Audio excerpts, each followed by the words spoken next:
નમસ્કાર, મનોમંથન ન્યૂઝમાં આપનું સ્વાગત છે।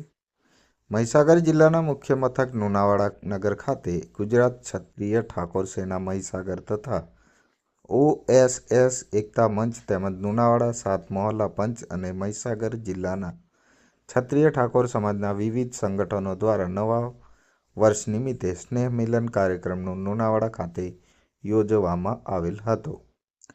આ કાર્યક્રમ ક્ષત્રિય ઠાકોર સેના પ્રદેશ પ્રમુખ અલ્પેશ ઠાકોર તેમજ ગુજરાત ક્ષત્રિય ઠાકોર સેના પ્રદેશ ઉપપ્રમુખ ધવલસિંહ ઝાલાની અધ્યક્ષતામાં યોજાયો હતો, જેમાં લુણાવાડા ધારાસભ્ય ગુલાબસિંહ ચૌહાણ, મહીસાગર જિલ્લા ભાજપ પ્રમુખ દશરથભાઈ બારિયા, પંચમહાલ ડેરીના ડાયરેક્ટર જુવાનસિંહ ચૌહાણ, લુણાવાડા પૂર્વ ધારાસભ્ય કાળુભાઈ માલીવાડ, રઘુસિંહ પરમાર તેમજ જિલ્લા ક્ષત્રિય ઠાકોર સેનાના મોટી સંખ્યામાં કાર્યકરો અને હોદ્દેદારો અને મોટી સંખ્યામાં સમાજના આગેવાનો, વડીલો, મહિલા અને બાળકો ઉપસ્થિત રહ્યા હતા। જ્યારે આવનાર દિવસોમાં શિક્ષણ તરફ સમાજને કેવી રીતે આગળ લઈ જવાનો અને શૈક્ષણિક સંસ્થા તાલુકે જિલ્લે તેમજ આખા ગુજરાતમાં બને તે માટે અહીંયા જાહેરાત કરવામાં આવેલ હતી। આ કાર્યક્રમમાં શિક્ષણ પર ભાર મૂકવામાં આવ્યો હતો, જેમાં સમાજના બેન દીકરીઓ અને ભાઈઓ ઉચ્ચ શિક્ષણ મેળવી આગળ વધે તેવી પ્રેરણા આપી હતી। આમ લુણાવાડા ખાતે આવેલ PN પંડ્યા કોલેજ ગ્રાઉન્ડ ખાતે સ્નેહ મિલન કાર્યક્રમનું આનંદ ઉલ્લાસ સાથે આયોજન કરવામાં આવેલ હતું, જ્યારે સ્વરૂચિ ભોજન લીધા બાદ કાર્યક્રમનું સમાપન કરવામાં આવેલ હતું। મનોમંથન ન્યૂઝ સંદીપ દેવાસી, મહીસાગર।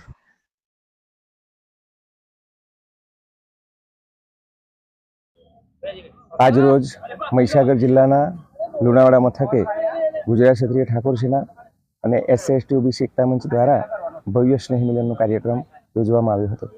તેમાં મહીસાગર જિલ્લાના તમામે તાલુકામાંથી ખૂબ મોટી સંખ્યામાં વડીલો, યુવાનો, રાજકીય આગેવાનો, સામાજિક આગેવાનો અને બહેનો પણ ઉપસ્થિત રહ્યા હતા। આ પ્રસંગે ગુજરાત પ્રદેશમાંથી અલ્પેશજી ઠાકોર સાહેબ અને ધવલસિંહજી ઝાલાને આમંત્રિત કર્યા હતા। સમાજ શિક્ષણ થકી પ્રગતિના પંથે જાય એવી એક હાકલ છેલ્લા કેટલા સમયથી અલ્પેશજી ઠાકોર દ્વારા ચાલી રહી છે, ત્યારે મહીસાગર જિલ્લાના લુણાવાડા તાલુકા ખાતે જો કદાચ સમાજને બેસવા માટે, આવા વૈચારિક ક્રાંતિ માટે વિચારવા માટે, શિક્ષણ અને સમાજમાંથી કુરિવાજો નાબૂદ થાય, અંધશ્રદ્ધાઓ નાબૂદ થાય એવી વિવિધ બાબતો કૃષિ ક્ષેત્રે, પશુપાલન ક્ષેત્રે વિચારવા માટે, બેસવા માટે કોઈ જગ્યા નથી। અને એ સારા વિચારો માટે જો સમાજના વિકાસ માટે સાચી દિશામાં વિચારવાનું થાય તો મેં આજે સમાજ ઘર બનાવવા માટે કે શૈક્ષણિક વિચારની એક ધામ બનાવવા માટે નાની એવી જમીનની જાહેરાત કરી છે। એ સમાજના નામે હું અર્પણ કરવાનો છું। ત્યાં સમાજના રાજકીય આગેવાનો અને સામાજિક આગેવાનો એમને આયોજન શું કરવું એ એમનો વિષય છે, પણ મેં સમાજના નામે દાન કર્યું છે। એ દિલથી કર્યું છે, ભાવથી કર્યું છે અને સમાજના સારા ભવિષ્ય માટેના વિચારો થશે એ હેતુસર આજે થોડી જમીન જે દાન કરી એ મુદ્દો મુખ્ય રહ્યો છે અને એ જમીન મારે સમાજના નામે આપી દેવાની। મારું નામ અરવિંદભાઈ સુખાભાઈ બારિયા, પટણ જિલ્લા પંચાયત સભ્યના પ્રતિનિધિ અને ગુજરાત ક્ષત્રિય ઠાકોર સેના પ્રદેશ સહમંત્રી, મહીસાગર જિલ્લામાં OSS એકતા મંચના પ્રમુખ તરીકે અને સામાજિક સંગઠનમાં અગ્રણી તરીકે છેલ્લા કેટલાય સમયથી સમાજની આવી વિવિધતાઓ માટે જે કંઈ મનન ચિંતન કરવાનું થાય એવા આગેવાનો સાથે કેટલા સમયથી આ વિચાર મંચ સાથે આપણે જોડાયેલા છીએ। અહીંયા લુણાવાડામાં અમારા ગુજરાત ક્ષત્રિય ઠાકોર સેના દ્વારા એક સ્નેહ મિલનનું આયોજન કરવામાં આવ્યું। તમામ શ્રેષ્ઠીઓ હાજર હતા અને એમાં અમારી જે એક કલ્પના છે કે સમાજના તાલુકે જિલ્લે શૈક્ષણિક સંસ્થાઓ બને એના માટે અમારા અહીંના અરવિંદભાઈ બારિયાએ પોતાની 1 વીઘો જમીન દાનમાં આપવાની છાત્રાલય માટે વાત કરી છે। હું હંમેશા વાત કરતો હોઉં છું કે કોઈ પણ સમાજ આગળ આવ્યો છે તો એમાં પણ એની અચ્છાઈઓ, એમાં શિક્ષણ, રોજગાર, વ્યસન મુક્તિ, ધર્મનું સાચું આચરણ, આ બધા પરિબળોને લઈને કોઈ સમાજ, કોઈ વ્યક્તિ આગળ આવતો હોય છે। ત્યારે હું પણ વારંવાર એક જ વાત કરું છું, વ્યસનો છોડી શિક્ષણ અપનાવો, અંધશ્રદ્ધામાંથી બહાર નીકળો, તમામ સમાજોની સાથે કદમથી કદમ મિલાવીને આગળ વધવાનું કામ કરો।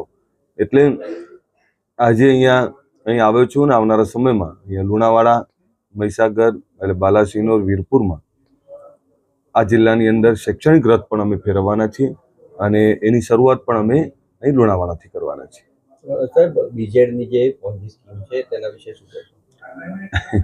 હું બધાને કહું કે આખી જિંદગીના તમારા બચાયેલા નાણાં કોઈ તમને ભરમાવે, ખોટી લાલચો આપે તો શા માટે આવો છો? અને એમનો સોફ્ટ ટાર્ગેટ હોય છે, મોટાભાગે શિક્ષકો હોય છે, મોટાભાગે એવા લોકો હોય છે જે અડધો ટકો વ્યાજની કલ્પનામાં જતા હોય છે.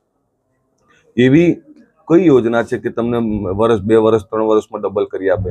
આવી લાલચોથી દૂર રહેવું જોઈએ. અને આવા પ્રકારની જે કઈ પ્રવૃત્તિ ચાલતી, હું તો આનાથી દૂર રહેવા માટે હંમેશા અપીલ કરતો હોઉં છું અને સખત શબ્દોમાં વખોડતો હોઉં છું. બીજું આપનું ધ્યાન નહીં હોય, બીજું પણ ચાલે છે તમામ જગ્યાએ તે ડ્રોના નામે. અને ડ્રો જુઓ, એક ટ્રેક્ટર હોય, એક ગાડી હોય અને 1 લાખ લોકો ટિકિટ લે. આ પ્રકારનું પણ એક સેવાના નામે બહુ મોટું ચાલે છે. ત્યારે આવી બધી બાબતોથી દૂર રહો. આ જે કંઈ ચાલ્યું છે, હું તો એવું માનું છું કે હવે આ લોકોના પૈસા કોણ પાછા અપાવશે? પૈસા બચ્યા છે કે નહીં બચ્યા, ઉડાડી માર્યા છે, એમના મોજશોખમાં ઉડાડ્યા છે કે શું કર્યું છે મને ખબર નથી. પણ જે લોકોના પૈસા ડૂબ્યા છે એ લોકોની શું મનોદશા છે આજે હું કલ્પના કરવી અઘરી છે.